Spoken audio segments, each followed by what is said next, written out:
গ্রামের সাধারণ এক নারী থেকে সফল উদ্যোক্তা ফরিদপুরের কামরুন নাহার নিজের নামে গড়ে তুলেছেন এগ্রো ফার্ম, যেখানে তৈরি হচ্ছে পরিবেশ বান্ধব জৈব সার, রয়েছে হাঁস মুরগির খামার ও লিচু বাগান।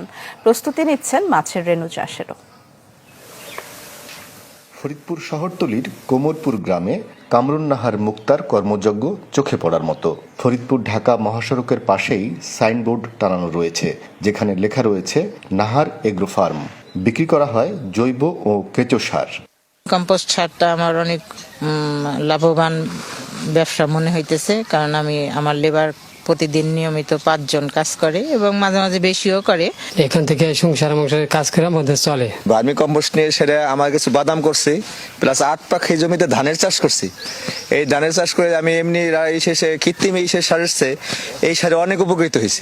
প্রথম মাসেই 5 মেট্রিক টন জৈব সার উৎপাদন করেন নাহার এবং ওই মাসেই তা বিক্রি হয়ে যায়। ধীরে ধীরে বিক্রি বেড়েই চলেছে।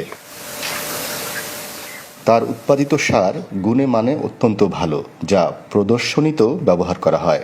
আমরা আজকে এসেছি কামরুন নাহারের ভার্মি কম্পোস্টের কারখানায়। নতুন শুরু করেছেন, প্রায় বছর 3 হলো এবং খুব ভালোভাবেই তার ফার্ম চলছে। তরুণ উদ্যোক্তা, নতুন শুরু করেছেন। শ্রমিকদের বেতন সহ উৎপাদন খরচ বাদে বর্তমানে মাসে আয় করছেন 1.5 থেকে 2 লাখ টাকার বেশি। এর মধ্যে কেঁচো সার বিক্রিতেই মাসে আয় থাকছে প্রায় লাখ টাকা। হাসানুজ্জামান, চ্যানেল 24, ফরিদপুর।